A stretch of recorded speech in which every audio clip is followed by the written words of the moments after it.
ഉദ്ദിഷ്ട കാര്യസിദ്ധിക്കായി ഉറി വഴിപാടായി സമർപ്പിക്കുന്ന ഇന്ത്യയിലെ അപൂർവ ക്ഷേത്രങ്ങളിലൊന്നായ ഉളനാട് ശ്രീകൃഷ്ണസ്വാമി ക്ഷേത്രത്തിൻ്റെ ഫ്രണ്ടിലാണ് നമ്മളിപ്പോൾ നിൽക്കുന്നത്. കാര്യത്തിനായി ഉറി വഴിപാടായി സമർപ്പിക്കുന്ന ഇന്ത്യയിലെ തന്നെ അപൂർവ ക്ഷേത്രം, കേരളത്തിൽ തന്നെ ഏകക്ഷേത്രം എന്നൊക്കെ വിശേഷിപ്പിക്കാവുന്ന ഒരു ക്ഷേത്രമാണിത്.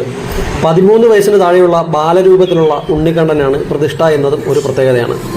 ഉപകാരസ്മരണയായാണ് ഭക്തർ ഉറികൾ സമർപ്പിക്കുന്നത്.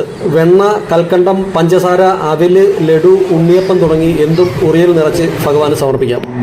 എല്ലാ ദിവസവും ഭക്തർക്ക് ഉറി വഴിപാട് നടത്താം.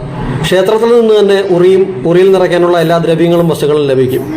ഭക്തർ സമർപ്പിച്ച 100 കണക്കിന് ഉറികൾ ക്ഷേത്രത്തിൽ നിൽക്കുന്നത് കാണാൻ തന്നെ നല്ല ഭംഗിയാണ്.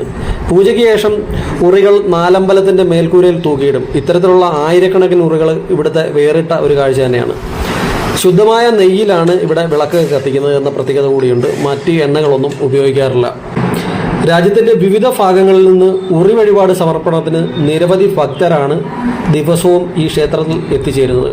ജാതിയും മതവും നോക്കാതെ ഭഗവാനെ വിശ്വസിച്ച് ക്ഷേത്ര അനുഷ്ഠാനങ്ങൾ പാലിച്ച് എത്തുന്ന എല്ലാ ഭക്തർക്കും ഈ ക്ഷേത്രത്തിൽ ദർശനത്തിനുള്ള സൗകര്യം ഉണ്ട്. വളരെയധികം ആകർഷണം തോന്നുന്ന വിധത്തിലാണ് ഈ ക്ഷേത്രവും ഇതിൻ്റെ പരിസരവും. ഇവിടെ എവിടെ നോക്കിയാലും ഉണ്ണിക്കണ്ണനെ കാണാം എന്നതും ഒരു വ്യത്യസ്തതയാണ്. പത്തനംതിട്ട ജില്ലയിലെ പന്തളത്തിന് സമീപം ഉളനാടാണ് ഈ ക്ഷേത്രം സ്ഥിതി ചെയ്യുന്നത്.